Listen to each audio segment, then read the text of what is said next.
Okay, so it's my pleasure to introduce Jennifer D. Jennifer is a professor at the Electrical Engineer Department. She is also the director of AI faculty at our institute, and she's an expert on interpretable AI and in many other fields of machine learning. She, for example, received a National Science Foundation Career Award 2004. She has been secretary for the ICML board, have been program committee member of many important conferences in the IEEE, SIAM, ACM, and so on. And today, she will talk about learning interpretable models on complex medical data. Jennifer, thank you for coming. Yeah, thank you, Ricardo, and thank you for inviting me. So today I'm going to talk about learning interpretable models of complex medical data. And as Ricardo said, I'm Jennifer D. and professor of Electrical and Computer Engineering Department and director of our institute, of IEAI faculty in our institute. So machine learning as a field has become more and more important due to the ubiquity of data collection in various disciplines. And coupled with this data collection is the hope that new discoveries can be made and can be learned from data. Now, before I proceed, I would like to give you a bird's eye view of my research area. Now, my research spans foundations in machine learning and also applications of machine learning to health, science, and engineering. And in general, I'm guided by applications of machine learning for social good. Now, to give you a view of all the projects I have currently, let's go clockwise, starting from skin cancer diagnosis. Here, I collaborate with Memorial Sloan Kettering Cancer Center, and I collaborate closely with an optical engineer that builds a device that allows you to see under the skin without having to do biopsy, without having to cut skin tissue. And we collaborate with them. Our group helps them develop machine learning algorithms and image analysis tools to help diagnosis of skin cancer and treatment of skin cancer. Now, I also have collaborations on climate science where with Arup Ganguly, and here our goal is to help them have better predictors of climate variables at a local scale. So a lot of global climate models are at the coarser level, and we would like it at a local scale so that we can be prepared to have better planning and make policy for mitigating disasters. Now, another collaboration I have is with radio signals, and here it allows us to develop interesting machine learning algorithms from radio signals. It introduced new challenges to machine learning, such as how do you develop new methods that can continually learn as you deploy it to the field. So it allows us to now develop continual learning and lifelong learning algorithm. So oftentimes you'll find that our research is motivated from real world applications and then allows us to develop new machine learning methods as shown in the circle here. So another application is retinopathy of prematurity. Basically, this is a collaboration with Oregon Health Science Institute, and there we collect data of the eye, and our goal is to be able to predict severity of disease. And here we allows us to develop ranking algorithms and also how to utilize expert opinions from multiple annotators and leverage it to build better models, and also perform active learning, which allows you to selectively minimize the number of labeling needed from experts and still build good models for learning. Now, another application area is on psychology, where we try to understand the brain. So we have collaborators with a lot of psychologists at Northeastern, such as Lisa Barrett-Feldman and Karen Quigley. And here we have fMRI data and also physiological signal data to help us understand emotion and understand brain, and also for mental health. So here we again, they provide us with interesting, challenging questions and application domains that allows us to develop novel methods. And then on environmental health, I have collaborations with Protect, where we collect environmental data, looking at water toxicity, blood toxicity, genomics from blood, and product usage of pregnant mothers to help them better predict preterm birth. And finally, I also have collaborations with Brigham and Women's Hospital to understand lung disease called COPD. Now, all these applications inspire us to develop novel techniques, and as such, it allowed our group to develop advances in machine learning. In particular, we have developed several techniques in interpretable and explainable AI, unsupervised learning for discovery and clustering, dimensional reduction, feature selection. And again, working with domain experts, usually they provide us with the labels, and we apply learning algorithms to learn from labels, but often you have multiple different annotators that are uncertain at different levels. How do you figure out whom to trust among those experts and how to combine them? So it allows us to develop also new methods for learning from multiple uncertain experts. And as I said earlier, our application working on radio signals motivated us to work on continual learning, because typically we train our model on a training set, and then when you deploy the field, it sees new devices. How do you update and continue to learn as you see new devices? And this is also true with other domains where you need to be able to update and learn to new tasks. And then, as I said, active learning is also something that we started looking into because we want to minimize the labeling from experts. And we've also explored Bayesian optimization because learning models, you have to, as our students work on deep neural nets, there's so many parameters to tune and so on. How do you better tune more automatically? And one way to do that is through Bayesian optimization on how to explore the space on optimizing a black box more efficiently. And finally, when you work with real-world applications, you'll find that it's always important to be able to incorporate as much information from the domain into the problem. So we also work into that, and also more recently, again, we also dig deeper into how do you represent learning algorithms with deep representations. So in today's talk, so here you've seen a bird's eye view of all the various things that we do, and note that multidisciplinary research is interesting because it allows you, it's instrumental to the growth to the various areas involved. It allows us to work on real world problems that challenges the state of the art in machine learning.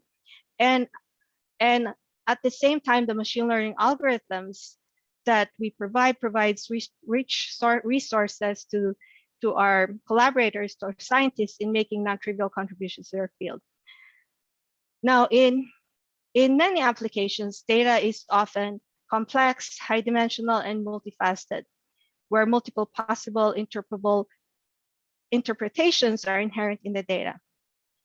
And also you'll note that domain scientists often have rich knowledge that can guide this data-driven methods.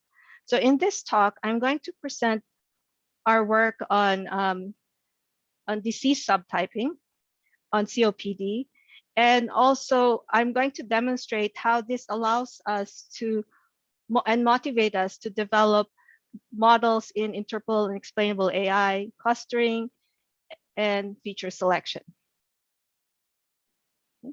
So now, what is COPD?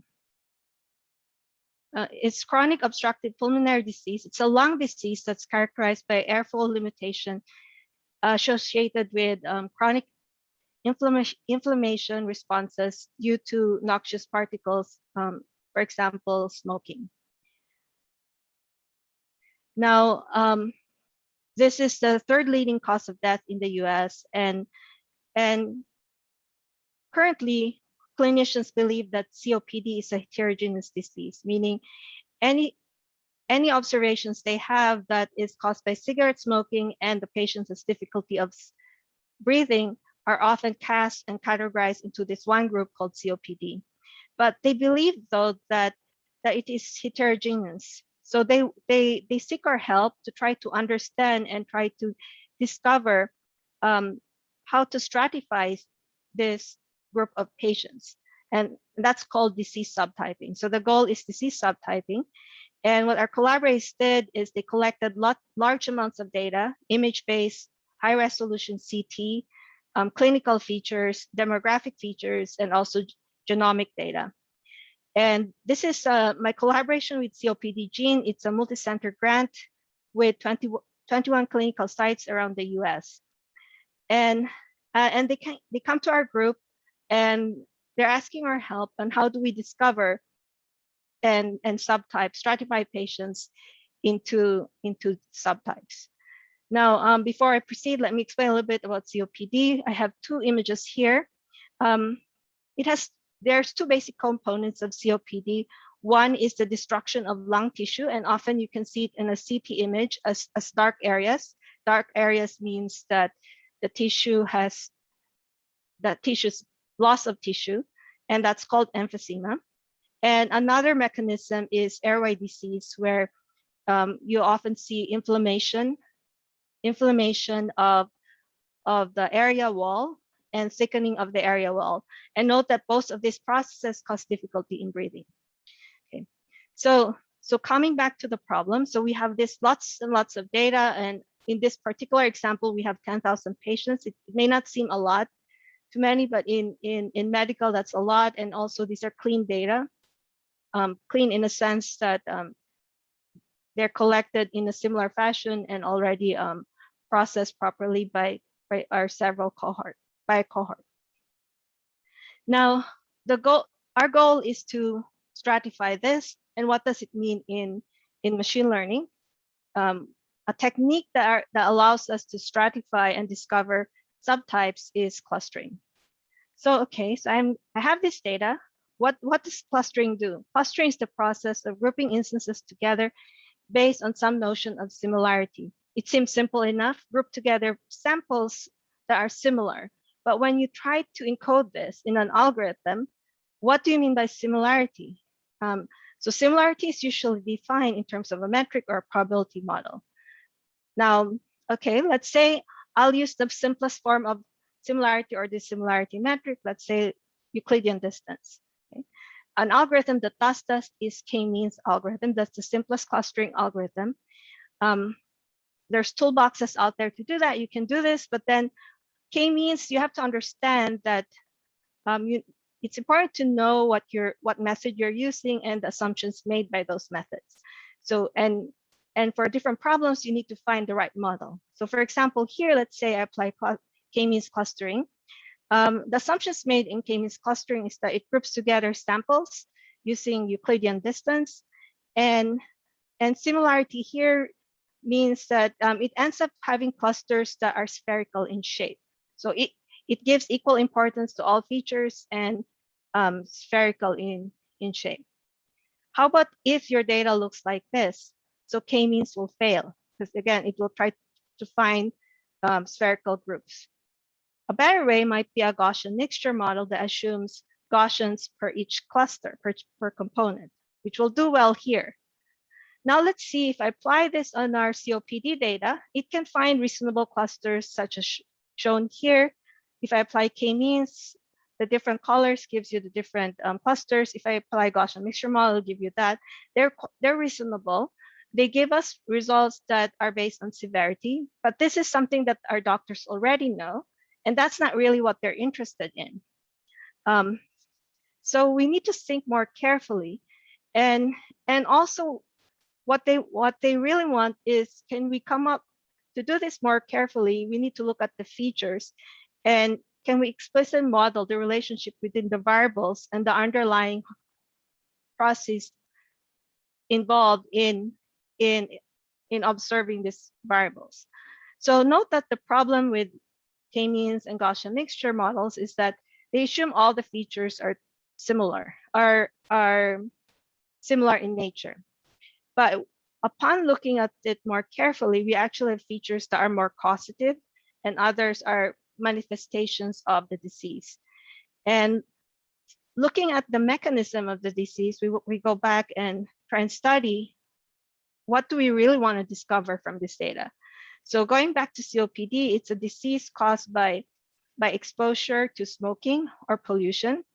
And then what our doctors, working with our domain experts, the doctors, what they want to discover from this data is they want to stratify patients such that they want to group them based on their biology or genetics. Another thing too that they want to discover is that they're wondering, why is it that some patients who've been smoking a lot, their decline in disease in COPD is slower than others who have been not smoking as much. So can we learn to stratify patients that are based on the trajectory of their disease? So this led us to the concept of trying to discover disease trajectories. But our problem is that our data is not longitudinal. We don't have several time steps. We only have one sample per patient. It's cross-sectional. However, through the years, we actually have 3 time points now, but still not enough to discover trajectories.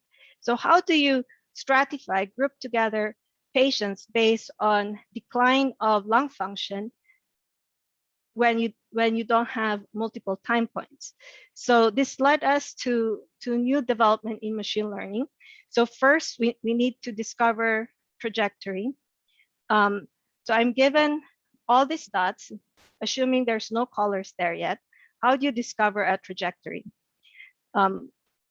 We model it as we want to learn trajectory, which is basically a function in time.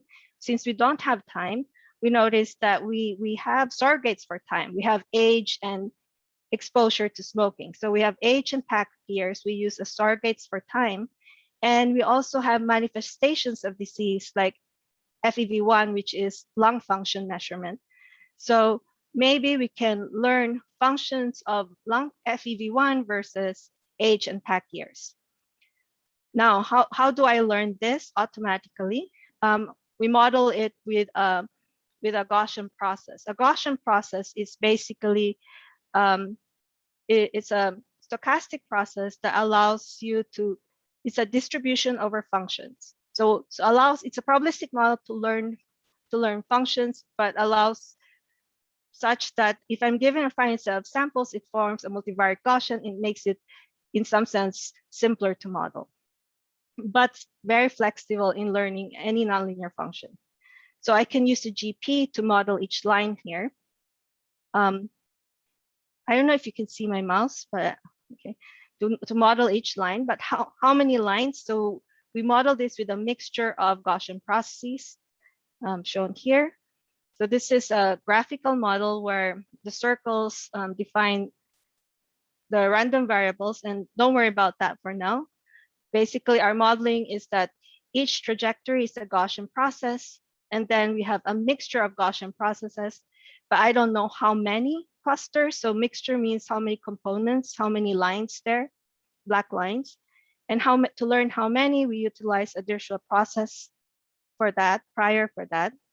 And finally, because we don't have many time points, we use MassLink KinetLink to allow us to identify which points should be connected together based on that few time points that we have.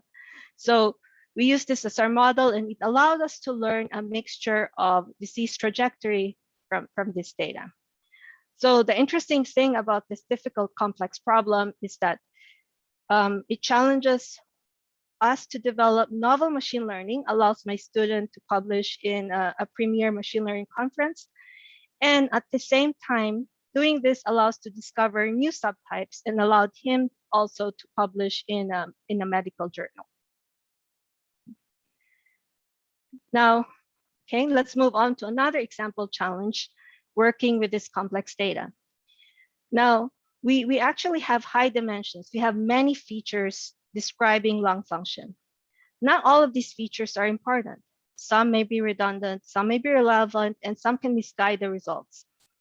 And when you have fewer features, it aids in interpretability. It also makes the algorithm less complex, and also some algorithms break down when they work with high dimensions. So how do we deal with this? So our our group has developed lots of algorithms for feature selection. I want to describe one, which is a general formulation that we provide, which gives you a unified view of unsupervised feature selection. So you can group feature selection, unsupervised feature selection as global or local. Global just means that it will select a global set of features. So here it selects this global set of features to cluster your data, and then the rest are noise. Local would mean you'll have a subset of features describing each cluster. So, and we've developed a method that unifies both in one probabilistic formulation.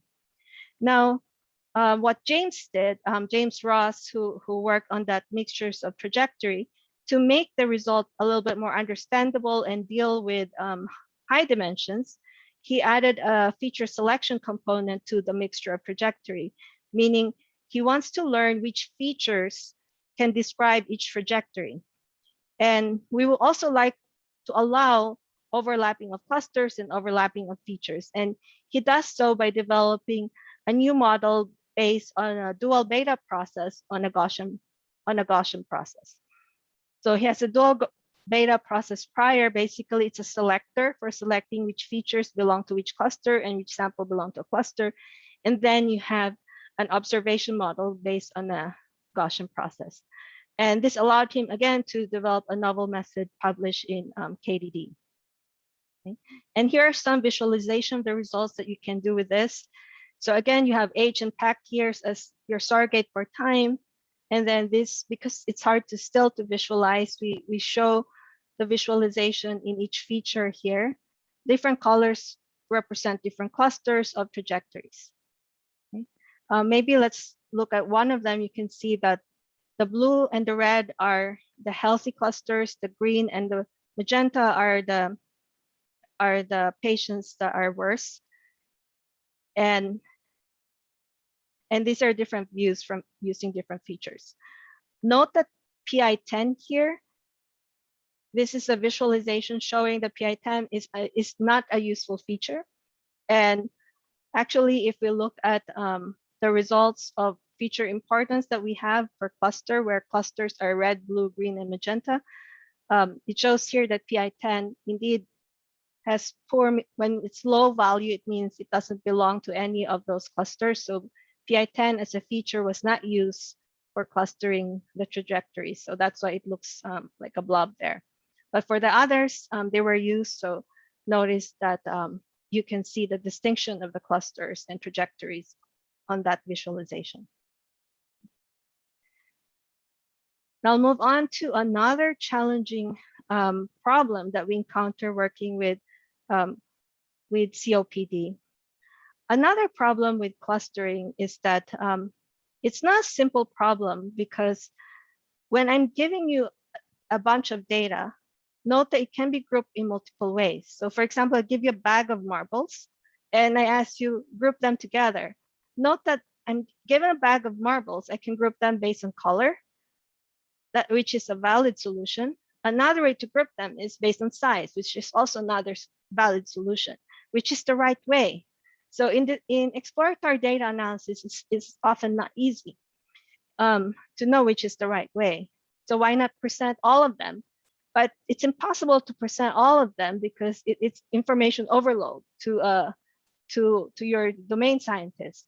So we want to provide interesting groupings that are unique yet useful at the same time.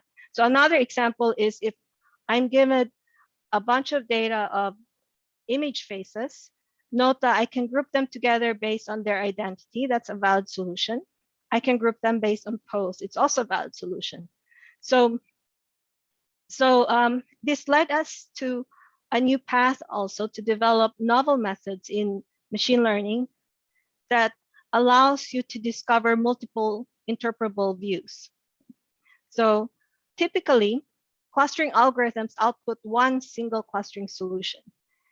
However, in many real-world applications, data can be interpreted in many different ways. So we'd like to give an alternative solution so that it might allow the user to discover something new. So for example, I apply clustering randomly, and it may group them based on, let's say, pose. And then that's not what I'm looking for. I really am interested more in the identity of the various faces. So how can I remove the pose information?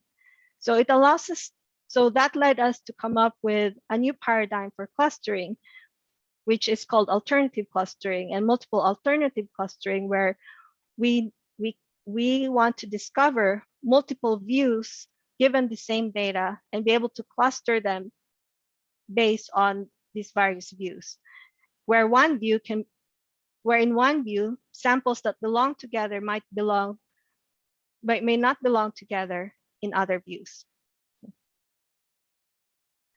So developing these new strategies on COPD, we're able to discover results that look something like this. So if I cluster data using all the features, you see noise, you see nothing. But applying this or multiple alternative clustering views, we're able to decouple different views. One view was airway, the other view was emphysema, and airway.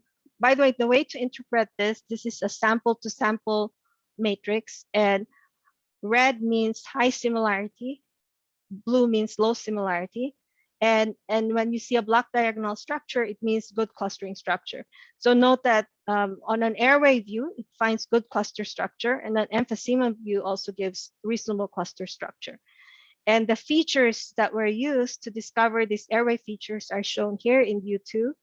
And for emphysema, you see it in view 3. And then the others are noise features. So note, by doing this, we're able to discover two different views of COPD. And as I described earlier, there were two mechanisms of disease. One is due to destruction of tissue, which is emphysema, and the other was due to airway. So this gives us very reasonable result. Now, to give you the technical background on how to make this happen, it's a little bit more complicated. So basically, here's a synthetic view visualization of the complexity of the problem. So let's say I have features 1 and feature 2, and the clustering structure I want to discover are these different colored ring structures.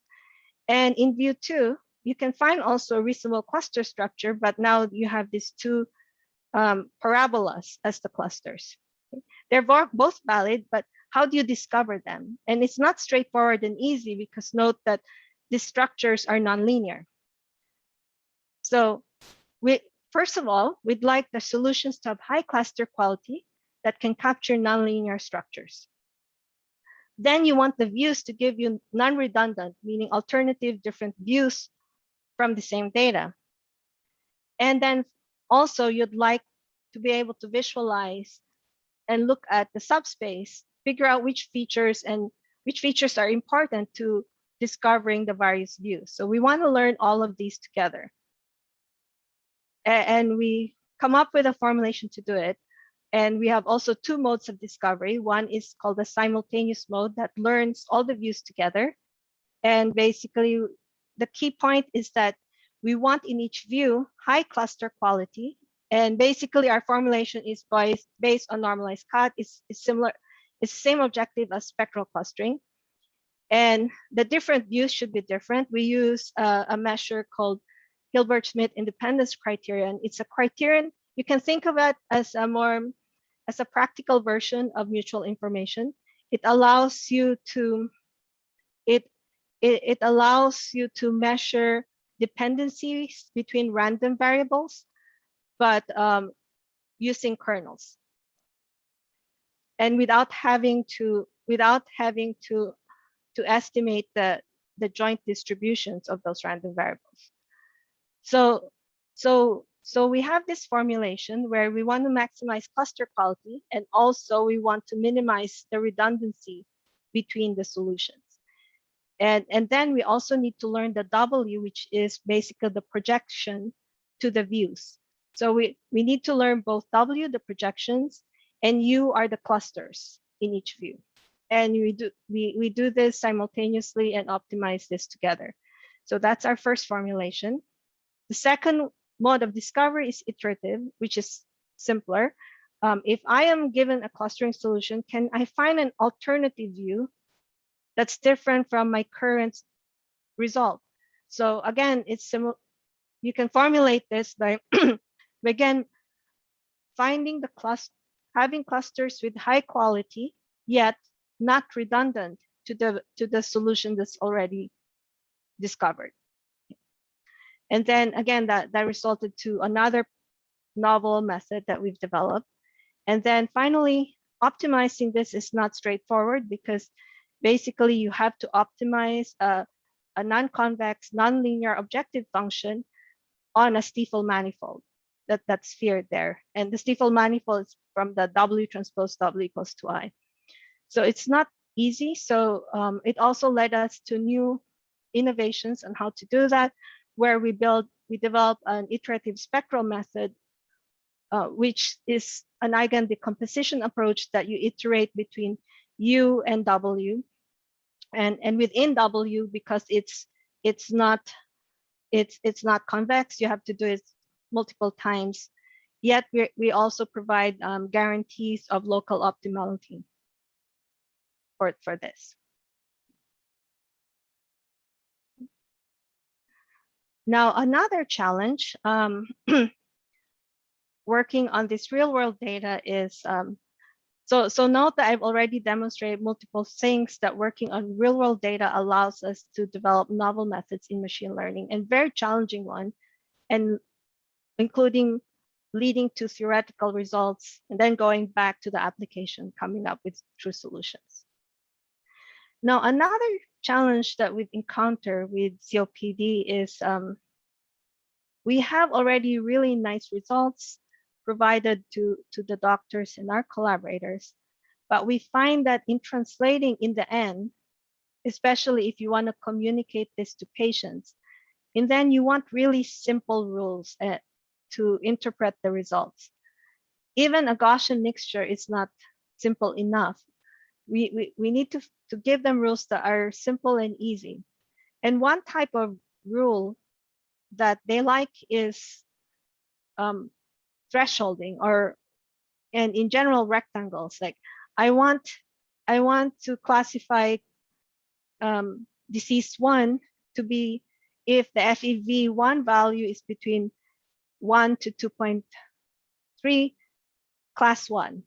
Between this to this, class 2. Between threshold 3 and 4 for this feature, class 3. So they want it as simple as that. Now, how do we do that with the complex model that we need to capture and model the data?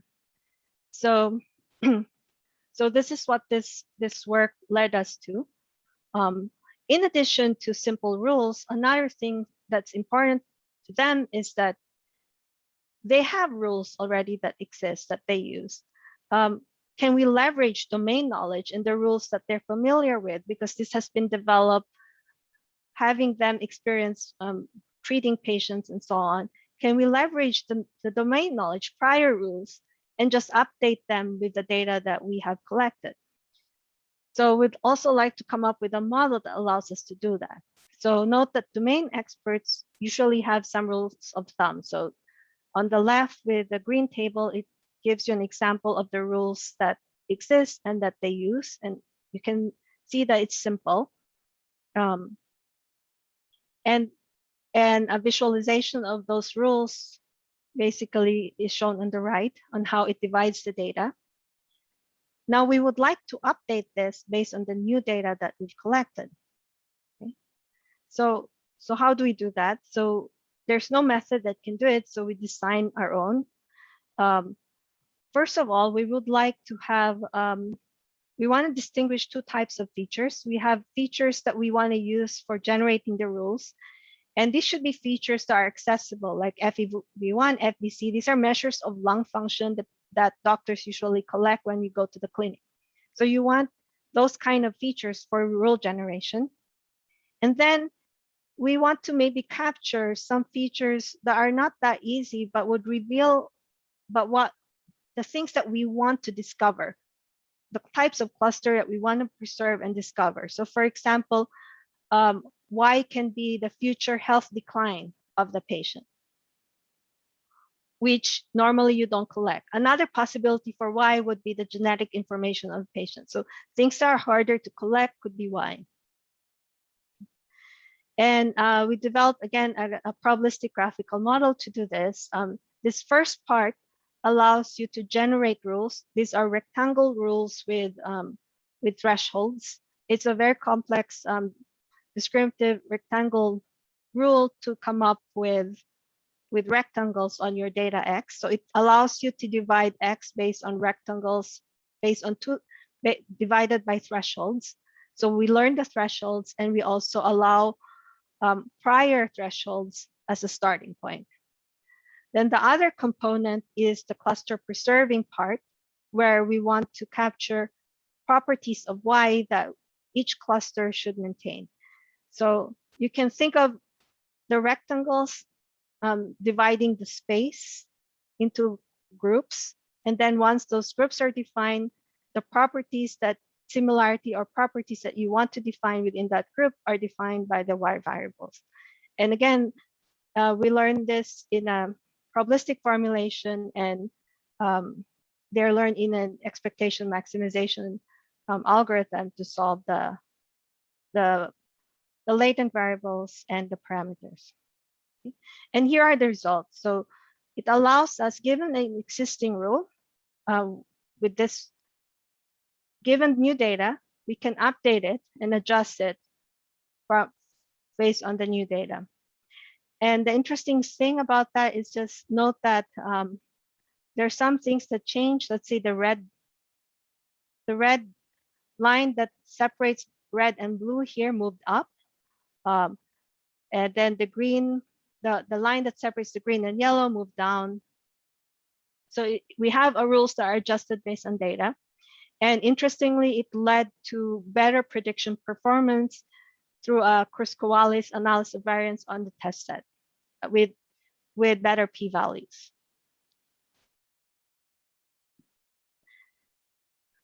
Now finally, I'd like to talk about a last challenge that's more recent work. So we started looking at our gene expression data on this COPD problem. And the gene expression data is not simple to analyze. On the left shows you a picture of gene expression versus patients. And note that, and here I separate them based on non-smokers and smokers, and it's not easy to see how they differ from their gene expression values. And we usually work with high dimensions, so many genes. Now we would like to know which of these genes are important for prediction. Gene carries several information, but we want to only use that part, those genes that are related to COPD. And one way to do that, because we don't have labels, one way to do that is maybe let's say if we let's try to see if we learn which features are important for distinguishing smokers and non-smokers, which is related to our lung disease. Okay. Note that not all features are important, so let's apply feature selection.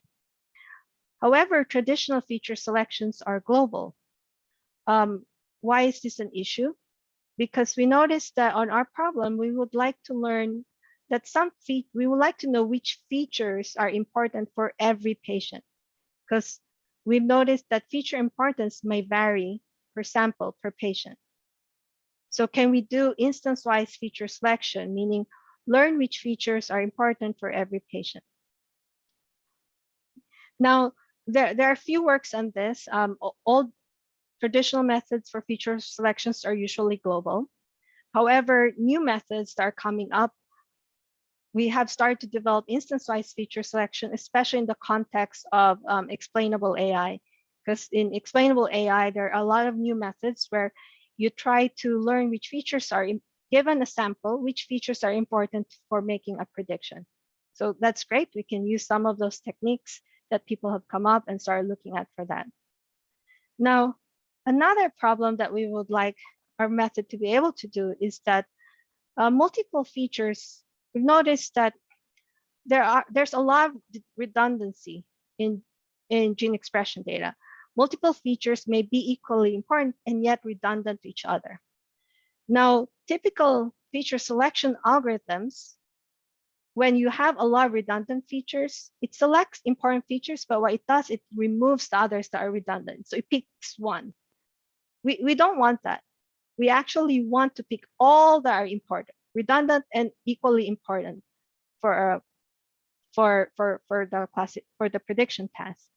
So instead of throwing away, we would like to learn features that are equally important and also are important for prediction. And at the same time, again, at the same time, we want this instance-wise. We want which ones are equally important for each patient, for each instance. So this led us to, again, another novel paradigm, which is instance-wise feature grouping. And with that, it led us to another novel paper that's published at NeurIPS recently. So by doing so, we're able, these are the results of the instance-wise feature grouping that we developed. Note that for each patient, the white ones are the selected features and the black are not select. Note that it was able to discover, again, it was able to discover genes that are more similar and important together. And it's more consistent. Also, we can see how they're more consistent between non-smokers and which ones are more consistent among smokers. Now, how did that method look like? It's actually very complicated. I'll simplify it a bit. So our contributions are, we introduced a new method and a paradigm for instance-wise feature grouping. To do, and this is the framework for doing so. So basically, you have X's are the features. You want to group together features that are equally important. And for that, we need a matrix G, which selects, one means it's selected. So it's K by D. K are the number of groups. D is the number of dimensions. One means it's selected, 0, it's not. So we need to learn a selector. And then hierarchically, we need to also learn which groups are important. Select the groups. So we need another selector S to select the groups. And we incorporate that in here. So basically, the red box is our group selector. We learn through a neural net. We learn from X, a group selector G. And then the blue here learns S here is a group selector. G here is the group matrix indicator, and S here is the group selector indicator. So we need to learn both through in some form through neural nets. What objectives should we optimize? Okay, we formally define what do we mean by redundancy of features. We have two definitions of redundancy. One is representation redundancy, when a feature is redundant to other features. And then relevant redundancy, meaning a feature is redundant to other features in predicting Y. And we did that through our latent variable Z here. So in the framework, you can see you have Z there. So basically in our paper, we formalize these concepts. And then we also prove how these redundancies can be captured and by which information is preserved through our formulation. And we also provide analysis and lower bound time the number of groups. And finally, basically our goal is to optimize the one on top to maximize the mutual information between our approximation of X with itself and then X with Y. But we cannot calculate mutual information easily. So we develop a practical algorithm that approximates this mutual information through a variational lower bound. Okay. So all of these are solved using some sort of variational inference to solve G and S, and the neural nets learn to learn instance-wise feature grouping. Now here are the results. So on the gene expression data, you saw that on the x-axis is the number of features used and y is the test accuracy. Blue is our method. Note that the accuracy, the higher the better. As you increase the number of features, I mean, we're always best compared to all the competing alternatives out there, instance-wise, or lasso or group lasso, which are more global based and so on. And here is the result showing what it can discover on images. It gives us more intuitive results. So this is the data on fashion MNIST.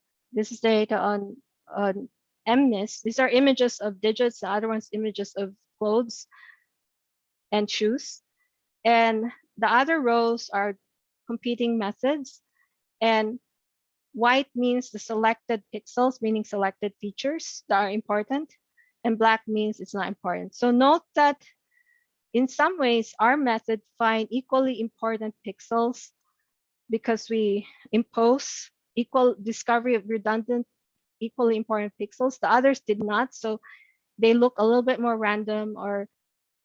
And in our case, the nice thing is it sort of selects pixels that describe each the object itself or that we view. So note that here, let's say for MNIST, the 7, it finds like the 7. Shoe, it finds the shoe area. So in summary, we're able to do that and on the gene expression data, come up with a novel method and also apply it on the COPD data. And interestingly, here it allows us to select the important groups of features per sample and doing a Go analysis, which is a gene enrichment analysis. On this example, we've discovered that the smoking related variables are related to some, has strong responses to some immunologic genes, whereas the one in non-smokers did not. So it was interesting in some ways, but we need to do to further study to carefully figure out really the discoveries made by this method. I would like to end by showing this last example of another data set from a different project, which is on our eye disease project. I'd like to give this as another example because the data here is in terms of images. On this severity prediction project, we're able to train a neural net that we don't understand and give really high accuracies for predicting severity, close around 90+% accuracy, AUC accuracy, AUC values. So we're trying to figure out and understand better what is that black box neural net doing. So our students started exploring attention models to see what is the neural net learning and what are the attention, which part of the image is it paying attention to making that prediction. So basically red means the attention made by the neural net and black means it's not paid, the attention that it's not paid. Note that using an unguided attention, the neural net will find like some random pixels that are important. So that's not very useful and interpretable to our doctors.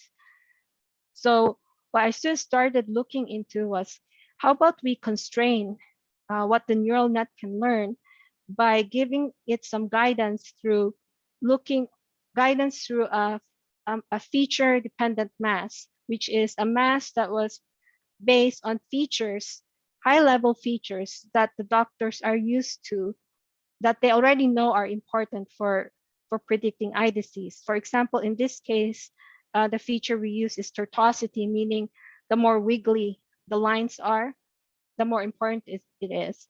So we use that kind of high-level feature mask to constrain the training of the neural net with attention.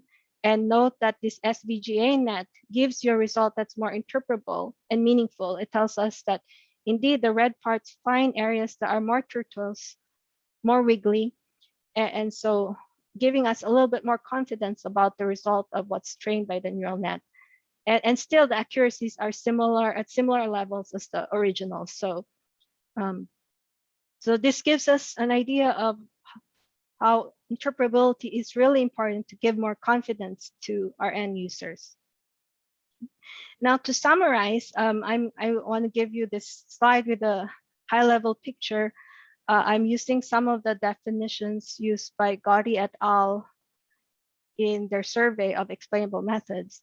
So there are methods that are transparent. So most of the models that I presented are transparent in a way that the models are built such that we can relate to which are the features are important for making the final answer, predictions or cluster discovery. So the models that we have that I've shown are more transparent models. Another set of models are post hoc, meaning if I'm given a black box, so like a neural net or an ensemble of decision trees, random forest, which is not easy to understand, how do you make it understandable? So techniques that people have come up is maybe we can make it understandable by reverse engineering the black box, looking at outcome explanation. These are explanations that are based on the input-output of the black box, and typically they're local and instance-wise.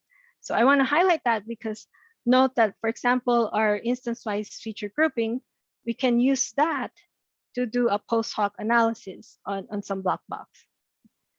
And other explainable models that are coming up in several papers nowadays can also be done that way for looking at local and instance-wise explanations to do on black box models. Another way to explain post hoc is by model explanation. So one way to do that is approximate the black box with a simpler model, and most typically these are global. And most feature selection algorithms can be used as a way to do that, to simplify on a black box. So now instead of learning your feature selection algorithm on the data, you can do it on the black box, train on the black box. So let's say decision trees trained on the black box will allow you to come up with a model explanation of what's that doing. So those are techniques, those are examples of post hoc methods. Now, in summary, interpretability is important. As you can see, working with real world problems and working with domain experts to translate the result, we really need to make our models interpretable so that they can trust it and use it. So that's why you've seen examples of how we try to do so. And key to doing so, we need to consider the user and the human into account. As much as possible, use the language of the domain, and visualization and summarization also helps. And there are other ways to do so. And it's exciting because it allows us to come up with novel and interesting research directions, hopefully for making humans and AI work together. I want to end here and thank my students and collaborators. I can't list all of them. I just highlight the ones in COPD here and the current lab, but also I'd like to thank even also all the students, previous students in my lab. Thank you. Questions? Thank you, Jennifer. That was incredibly informative, and my mind is definitely a little bit blown right now. We do have a couple of questions that came in. Usama, would you like to ask your question yourself, or shall I read it for you? I'm happy to ask if needed. Can you hear me? Fantastic. Yes, okay. We can hear you.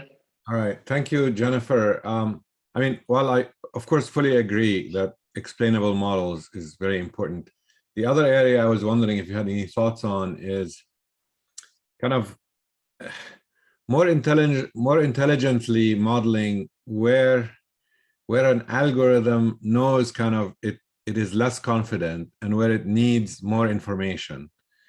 What, in your opinion, what is the best approach here to kind of detect areas of weakness and then be very selective in terms of eliciting guidance or human intervention or some kind of intervention, and then maximally learning from it? Yeah. So an example, kind of like the active learning, but more rigorous and more tied to the application. Yeah, I was going to say active learning. So yeah, so it's sort of related to your questions seem to be sort of related to active learning, and there's a lot of work in the community trying to do that for active learning. So in active learning, for others who don't know, given a model, you want to elicit queries to an annotator, help from an annotator, the human, on what other information can I ask to help me build my model better. And usually it will try to, in terms of labeling, it will try to give some examples to be labeled by an expert on samples that it's most uncertain. And I'm saying it this way because note that typical active learning will be selecting samples to be labeled, and usually it's based on a quantity called uncertainty. But note that in general, you can expand this to more general questions. Your query doesn't have to be a sample. You can make it could be a question, right? So you can be more creative about it. And there's still a lot of research to be done along those lines. Furthermore, what Osama is insinuating, which is also harder, is how do you design it in context of the application domain? And it depends on the application. So, but again, it gives also another many possible directions for research to really focus and come up with novel ways to do so. Yeah, and indeed, uncertainty is very important in decision making, because a lot of the models are usually not perfect, and some of the directions that our group is trying to start and look into is to how to model uncertainty better and how to communicate it as well. So yeah, next question. Thank you, Jennifer. The next question we have is from Chun on Chu. Chun, would you like to ask the question yourself? Can you unmute? Are you still with us? Okay, well, I'll go ahead and ask the question for you. As interpretation is getting important in the complex data analysis and deep learning, oftentimes it has a conflict with accuracy. Can you talk about how to balance between interpretation and accuracy in practical applications? Yeah, so often there is that notion that you have to that there is a trade-off between accuracy and interpretation. That's true for models where when you mean interpretation by complexity or simplicity of models. So sometimes when you move to more complex data, then you lose. When you move to more complex model, you increase accuracy, but then you have less interpretation. So that happens. Now, interestingly though, is that oftentimes that when models are interpretable, it tends to generalize better. So even though you think there's that trade-off, there's also this benefit of usually interpretable models being more generalizable. The other thing too is that if you notice some of the models we've developed some models where we do not make the trade-off. We have a very complex model hidden, but then we open it up in the beginning with some selectors and so on, but then further on we can have more complex model to learn complex functions. So you can also figure out and design things like that to minimize the possible trade-off. Another thing too, that's why it's not a simple question, because it's not always true. Another thing is that interpretability can also be in the form of, let's say, physics models or domain models. If you can incorporate, let's say, physics models into your block box, it can be interpretable yet still complex. So So you may not need to trade off if you figure out the right representation that is both interpretable and generalizable for the particular application that you're working on. And that's why you need to really talk and work together with domain experts to figure out what's the right thing to do. Yeah. Wow, that's amazing. So thank you for an amazing talk. We have hit time, and we want to thank everybody for attending. We'll have a recording available for this session for anyone who had to jump early or was not able to make it. And Jennifer, thank you so much for your participation and for being part of the Institute and Northeastern. Thank you, Amanda.